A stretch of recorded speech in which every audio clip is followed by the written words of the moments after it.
Cordial saludo. El día de hoy, junto a mis compañeras, vamos a hablar de una técnica molecular muy utilizada, la electroforesis.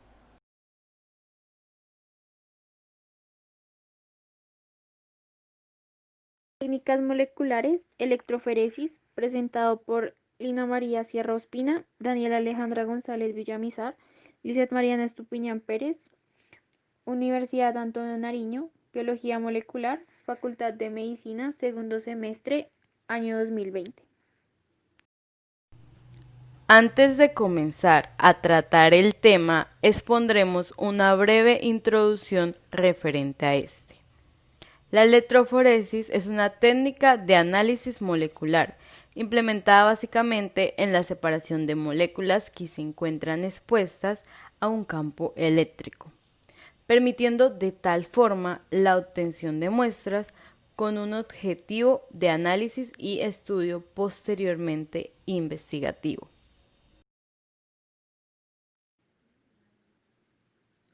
La electroforesis es una técnica molecular realizada para entender los comportamientos de las moléculas por medio de su disociación.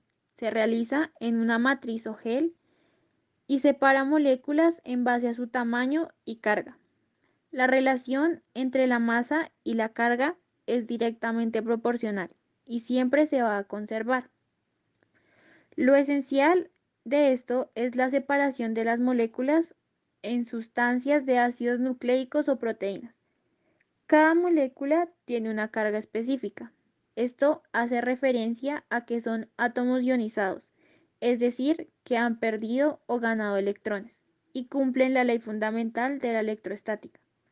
Las proteínas suelen tener carga positiva o negativa y los ácidos nucleicos carga negativa por los esqueletos de fosfato que las componen. La técnica tiene sus bases explicadas en la electroquímica y la electrofísica y se deben tener en cuenta varios elementos, como que se usa una fuente eléctrica a la que están conectados dos electrodos. Los electrodos son elementos o materiales conductores eléctricos. Hay un ánodo que hace referencia a un electrodo de carga positiva y un cátodo que hace referencia a un electrodo de carga negativa. Se realiza en medio acuoso porque esto disminuye la resistividad de los materiales. Esta resistividad también se ve influida por el área del material y la longitud de ellos, que hace referencia a la oposición que realiza el material al flujo de electrones. Como el medio es acuoso, se disminuye y el flujo de las cargas es más fácil. Para disociar las moléculas se usa la carga eléctrica de una fuente. Esta genera un campo por medio de una mínima carga capaz de perturbar el medio, la cual fue aportada por la fuente. Este campo hace referencia al campo eléctrico que se genera alrededor de los electrodos. El campo va a atraer las moléculas cargadas de la sustancia de signos contrarios a la de sus electrodos. Por los electrodos logran pasar las moléculas cargadas gracias a que esa atracción genera una fuerza suficiente para mover las moléculas de un lugar a otro. Cada molécula viaja hacia su electrodo específico con una velocidad constante, que es constante porque fue afectada por el pH y el medio en donde se encontraba. Con esto se puede determinar también la movilidad molecular, que es una característica específica de cada molécula.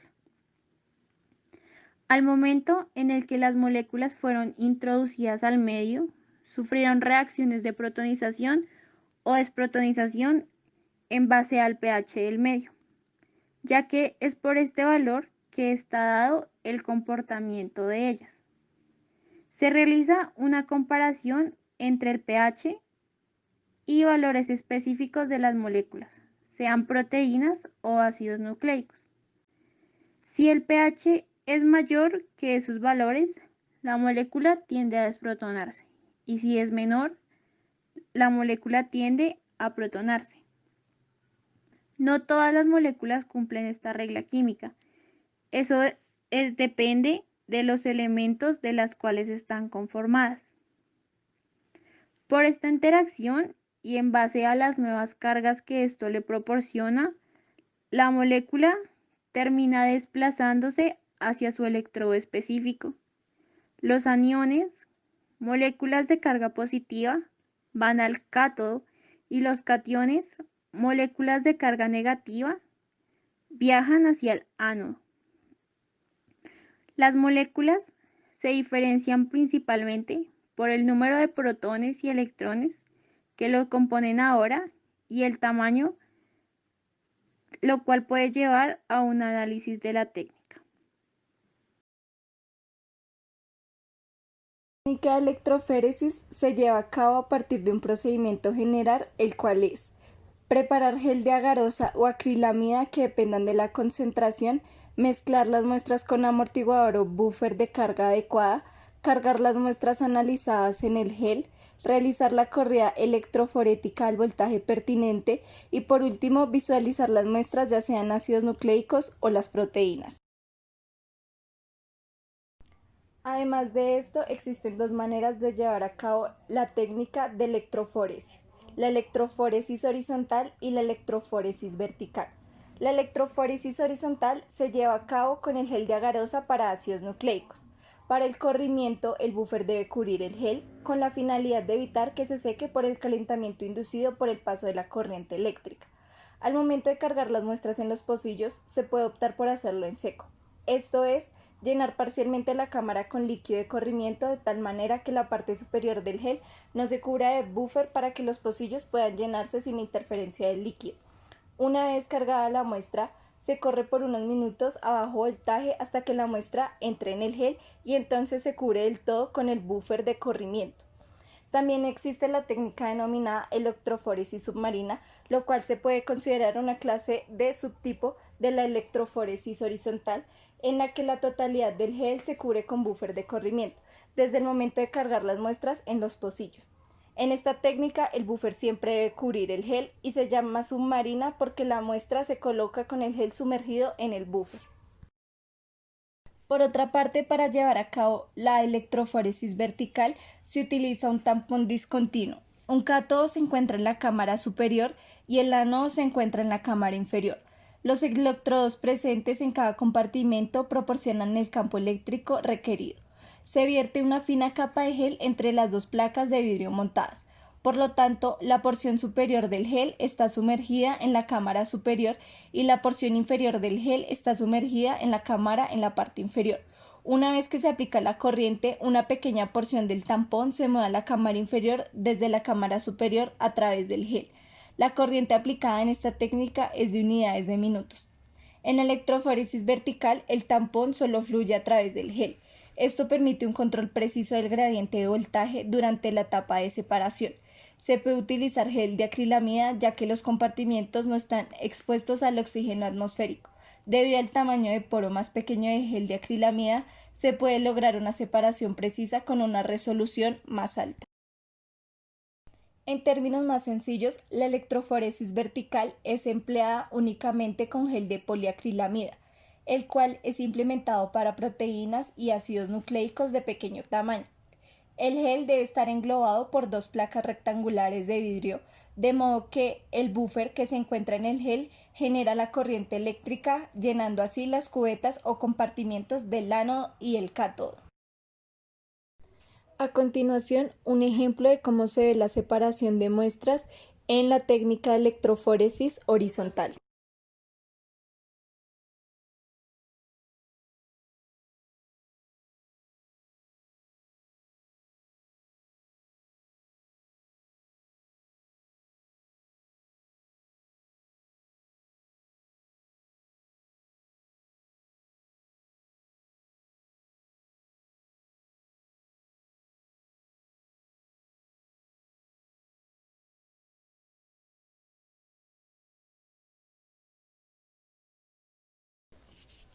Aplicaciones clínicas de la técnica.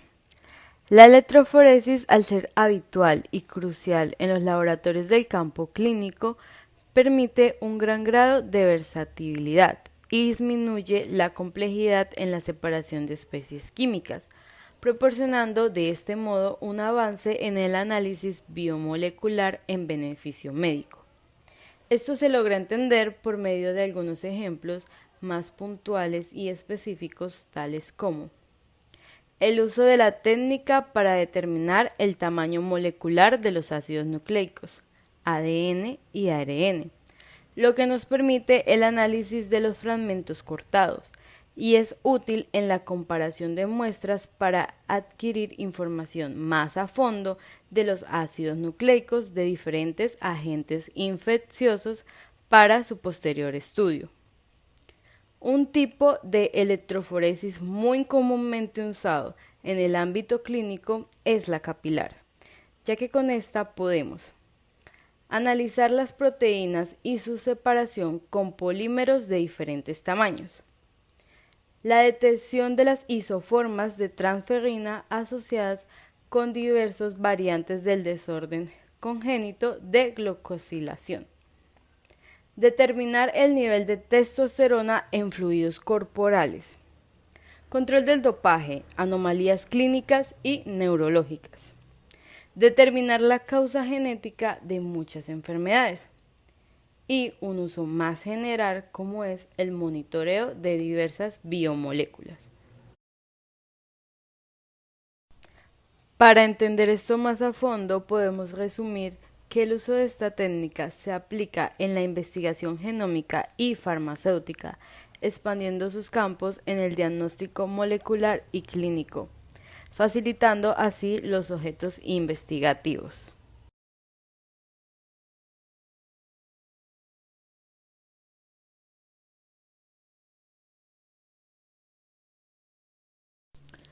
Agradecemos la atención prestada y esperamos haber sido una gran fuente de información educativa.